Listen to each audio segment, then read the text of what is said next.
Hey everybody, I'm here with Darcie Little Badger, the writer with the coolest name in our anthology, I have to say. Thank Um, you.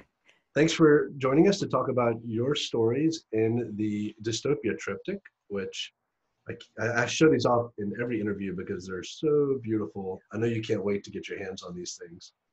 Yeah, I'm just waiting. I want to combine the unboxing with the unboxing of my book.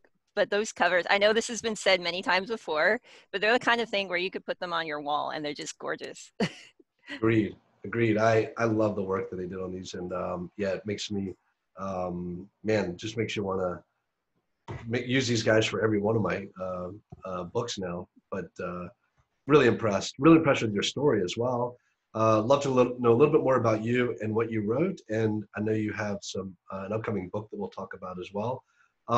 Let's start with a little bit about you. So, the reason you have a cool name is because you actually belong to this country in a way that I don't. Um, Talk about a little bit about, because immigration is such a huge topic right now. I know your story's not about immigration, but what is it like to have family that's actually from this land when you hear white people saying like go home and you hear immigration talk? Like it must resonate differently with you than it does for the rest of us. Yeah, and so I'm Lipon Apache, and my full name, I don't know if you can see it on the diploma behind me. It's like my full name there, but I should is have said doctor. I'm so sorry for leaving oh that no, out. no, it's all good. I don't make people call me doctor unless like they're my students. No, not really. Um, so I'm Darcie Aaron Little Badger Ryan, and the Little Badger actually is a name that was given to me. It refers to our creation story in a way where I say I'm not little for a person, I'm little for the Badger. Not quite a God figure, but that's a way that people understand it. I'm a little for a God. It makes me sound a little bit full of myself, but Hey, at least you're not uh, claiming to be a big god. yeah, I'm just no. You're a humble god. No, but I do have a PhD in oceanography and an undergraduate degree. I actually studied geosciences, but again, focus on the ocean. So that's where the doctor comes in. So I'm a scientist and a storyteller because I write comics, I write long fiction, I write short fiction. It's And a really, novel now. yes. And I'm Yeah, gonna need to let's go ahead plug and hold this it away. up. Let's skip to that. Let's away. This is my debut novel. It's coming this August, and I still can't believe that's just a month away. It's a young adult mystery fantasy with cover art and interior illustrations by Rovina Kai, which I'm so lucky that she agreed to collaborate on this book. It's about a Lipon teen whose cousin is killed. The authorities assume it's an accident. She knows it's murder, so she and her friends and her family do this little summertime investigation, and it ends up taking them to an extremely creepy southern town called Willoughby with secrets that they don't want anyone to know. And one cool thing about Alatsue is the character can wake the ghosts of dead animals, not people, just animals. So we have her faithful ghost dog companion, Kirby, who could do supernatural tricks, which I thought was a lot of fun to write. But there's also like ghost trilobites and ghost woolly mammoths, ghost mosquitoes, just all sorts of ghosts in this That's book. awesome. So extinct animals as well. Mm-hmm. Yeah, and I think a lot of I wanted to be a paleontologist as a kid. I know a lot of my friends did after they saw Jurassic Park, but that kind of passion for fossils. At one point, I lived in Coralville, Iowa, where just the ground is dense in these fossils of a dead ocean. Yeah. So I do incorporate that into my book. I think I read about those. They've traced it to like one big flood that might have even been like Yeah. an impactor, like a meteor impactor that, and there was like Yeah. one ravine there where it's just such a jumble of bones. Oh You yeah. could just dig for days and you're finding a new species almost every hour. It's Yeah, crazy. it's incredible. And as a child, my parents would take me to hike in these places. And like obviously we didn't take the fossils, we just looked at them. But there were so many of them, you could look down and next to your feet, you'd see them in the ground. So it was just really incredible.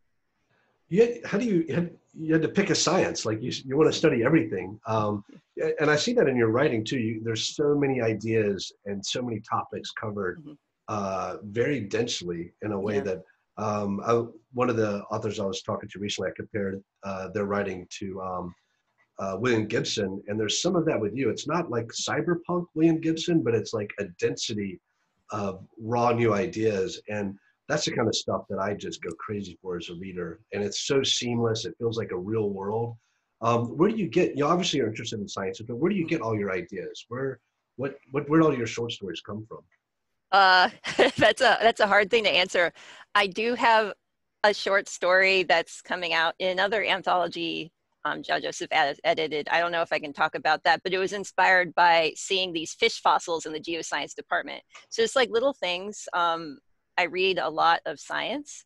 Actually, I was a scientific editor for several years, and that's all these earth sciences you read about. And sometimes you just read something and it sparks like this really cool idea, and that you can then incorporate into science fiction or fantasy. I was going to guess that you were a big nonfiction reader just from the work. One of the things I'd never heard of it anywhere else. I'm sure it's based on some real science, but the idea of using someone's DNA to guess what they're going to look like, is that something that people are using now, or is it just theoretical at this point? That is, and a lot of the DNA stuff is for my dissertation. I assembled a transcriptome of toxin-producing planktons. So transcriptomes, these are the genes that they were expressing. So it's not quite a genome, but you're still assembling like these transcripts of RNA. And still, it's very, in terms of trying to guess what people look like, just based on DNA, that's still very like rudimentary. And there's also a lot of issues with that hopefully I conveyed in the short story, like biases. You don't make it sound like a good thing, that's for sure. That's true.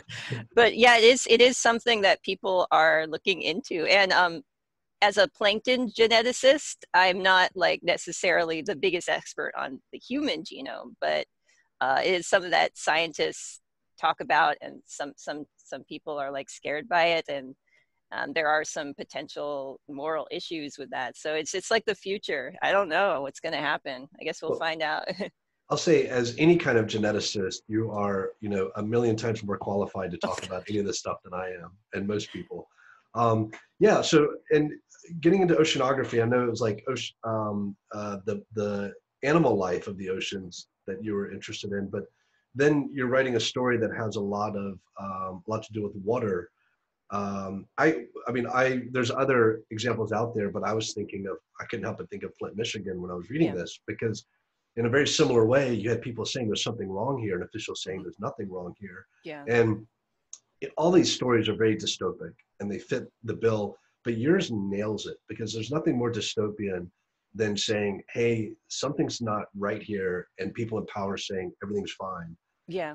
Have you been following these events in real time that made you want to write this? Talk a little bit about. Yeah, it is very, and Flint was a big, it was a big motivation for me to write this, but there's also like personal, my fiance is Navajo, and when I went to their home on the reservation, like they have a home in California, but also their family has a home on the reservation.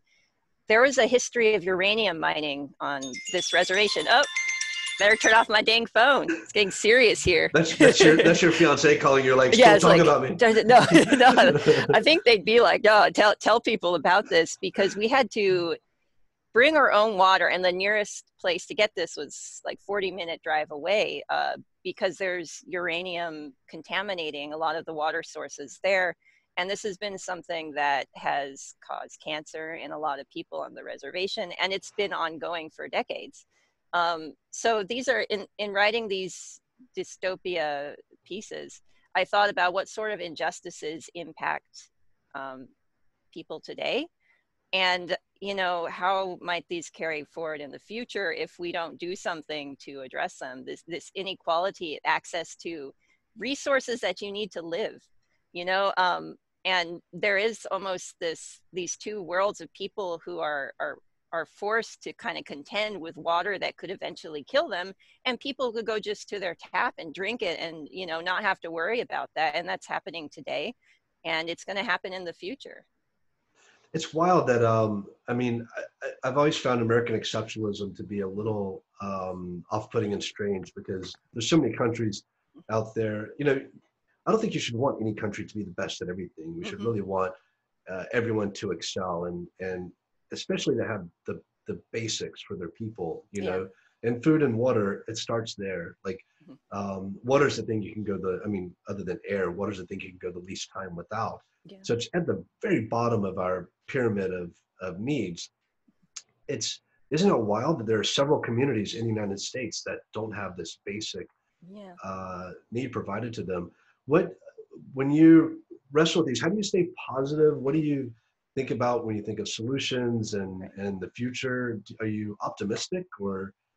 Yeah, it's something as a, and even this as a geoscientist studying a lot of issues like as an undergraduate, I studied ocean acidification, which is a process that is related to the CO2 emissions and other, you know, um, so it can be difficult to resist that almost despair because things are bad and they're going to be worse in the future.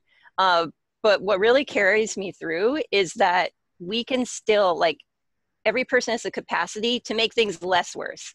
You know, don't stop fighting because the future generations, you know, they're really, their lives depend on what we do today.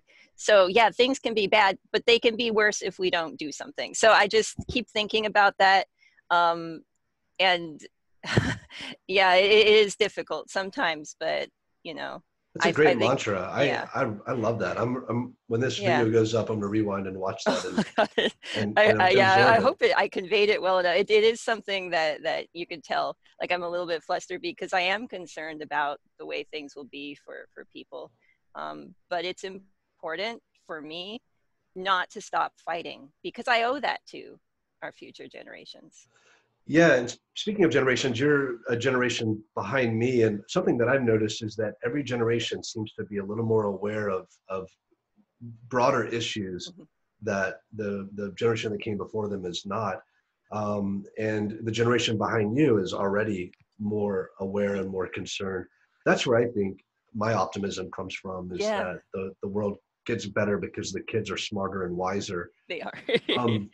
What do you think will be the issue that you in your generation will learn from the next one? Like, what are your blind spots that are obviously going to be my blind spots?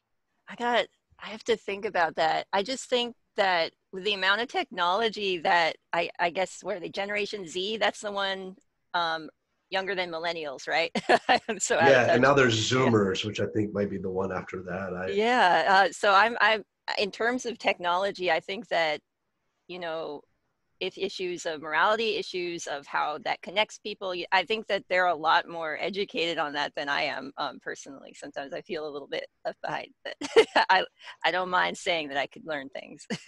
Yeah, I feel, and I've got a friend of mine has a 14-year-old son that I've gotten to know really well, and he eschews all social media and technology, and some of his friends are like not as plugged in as mine and your generation are. Yeah. And I wonder if they're learning from us by seeing how crazy it's made us, that they're like, yeah, I think, I don't know, they're more into like being outside the way I was as a kid, and The playing outdoors. playing board games. Yeah, exactly. So yeah, you wonder if maybe there's a bit of correction there, and that future generations will have a Yeah, healthier stay balance. off Twitter. That's what I wish Yeah, I'd known. yeah. I wish I still knew that. So you've written your first novel. Well, how did you find that process after writing short stories for so long? Was it a grind, or did you breeze through it? So I actually, so this is my debut published novel, but my first novel I wrote, I was 7 years old. So I've been, I What? didn't publish it. Like, it's terrible, but How so many I've been right. words? So that one was only 40 pages typed, so it's not a technically novel length. Then I actually wrote like a 350-page thing when I was 12. So I've been writing books like That's throughout crazy. my, yeah, so I think it was with short stories.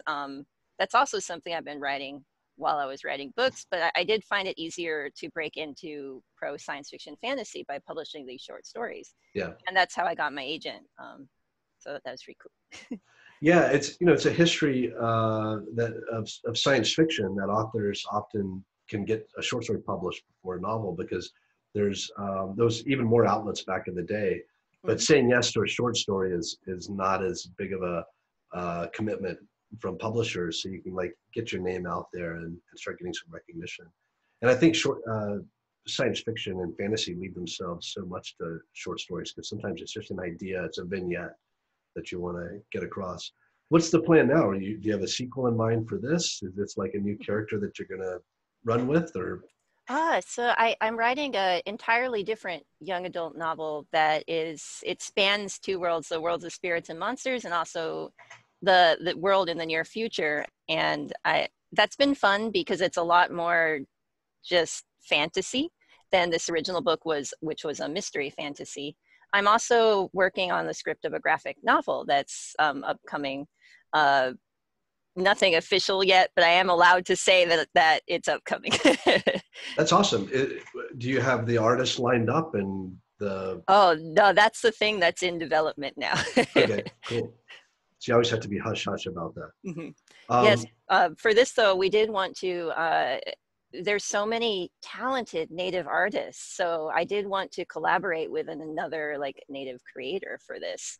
If you go to see Indigenous Comic-Con, like look at their artist alley, like oh my gosh, there's so many talented like creators.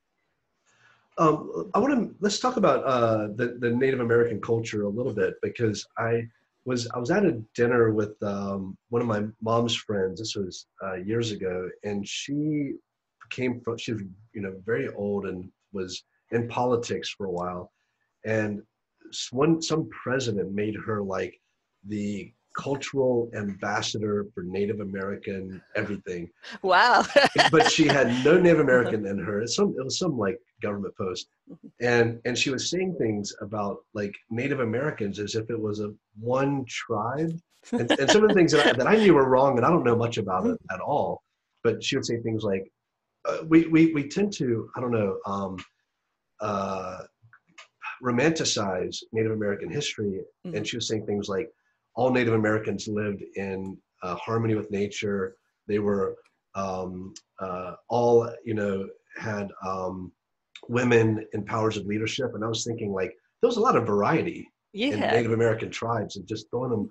And then I started thinking about how many Native American displays I've seen where people put like items from warring tribes right next to each other, like they were owned by the same people. And it made me wonder, like, what would an Apache and a Comanche say when they walked up and saw like all their stuff mixed together?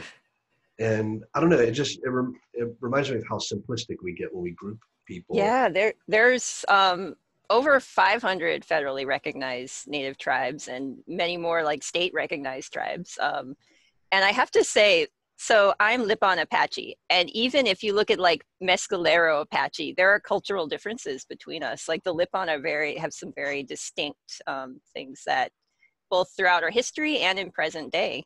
And I have to touch upon the fact that I'm engaged to a veterinarian who I love dearly. We met 12 years ago at Native Americans at Princeton. T is Navajo, and they're, I guess, sister groups to the Apache, but our cultural differences are also very obvious. We are both matrilocal. So the Lipan Apache, T is Navajo, matrilocal meaning that it's through the mother's line. Yeah, like Judaism. Or... Yeah, but there are also tribes that are the opposite. Or nations that are the opposite. And it's very funny to me when people are like, oh, this Native American saying, because I'm like, what? Be a little more specific than that. What are you talking about? We're all so different. And also, our history of the colonization, conquest, theft of the United States, however you want to phrase it, has gotten a lot better. And when I was a kid, we learned that we landed and like everyone got along, or the colonists fought the Indians as if they're one big group. And now we're a little more, we have a more nuanced understanding of that history, and learning how the colonists used intertribal warfare and divisions against each other. So when we arrived, some Native American tribes saw this is an opportunity for us to finally settle our score with this other tribe. And you realize, if the tribes had the immediately seen the threat and banded together, they could have held off colonialization for a lot longer. And then as a science fiction writer, I think when aliens arrive here, all of our movies are like all of us getting together and like Independence Day, we band together and we fight off the aliens. When history has shown that what we'll really do is try to figure out how we can use the aliens to conquer our longtime human foes. Like, do you ever think about stories like that and how? I do think one interesting thing is in terms of the Lipan people. So we're, historically in the land that would be now known as Texas and Mexico. So straddling that border, and you could see there was a lot of distinct factors. Just think of how that border has changed over the years. But up until the Civil War, we had a pretty, no, up until Texas became a state, we had a pretty friendly relationship with the settlers there. But then, of course, Texas became a state, and Indian removal became official. So they turned on us on a dime. So there's the slaughter of the Apache began there. But yeah, I do think about how Houston, the guy they named the city of Houston after, was like, oh, we're going to be friends forever. We love you. No. Yeah, so it's in terms of science fiction, one thing I do think about a lot is how the mindset of colonization is often applied to other planets. So something I'm working on is like, what if we didn't feel like we were entitled to colonize other planets? What if there's more science fiction like that? Yeah, something I think about a lot too. Like when we will get to the point that our view of distant stars and planets will get so good that we're going to be able to see which planets have oxygen, which ones have water, and know which ones are prime candidates for settling. And if we ever get to the point that we're sending something out there, what do we do if there's anything approaching sentience there? I like to think by the time we get there that we would have, the Star Trek kind of prime directive, hands-off approach. But it's inconceivable to me that where we came from, we would ever get to that point instead of being very exploitive. But maybe, I don't know, it always feels like our technology advances quicker than our ethics. So we develop a nuclear bomb before we understand that we shouldn't use them, or we develop gene sequencing before, or AI before we understand like the problems with it. But maybe these trips to distant stars will take so long that we'll have time to do some growing before we get there. I hope so. Me too. Well, I hope great things. This is an amazing summer for you. You've got a lot of stories coming out with an incredible cover art. I'll put a link to everything in the video. Thank you so much for your time and for the story and your contribution to the anthologies. Your writing is I would say a breath of fresh air, but more like a tall, clean glass of crisp water. Oh, thank you. As an oceanographer, that's a great compliment right there. Thank you so much. Good talking to you. I appreciate it. It was good talking to you too. See you, Darcie. Bye.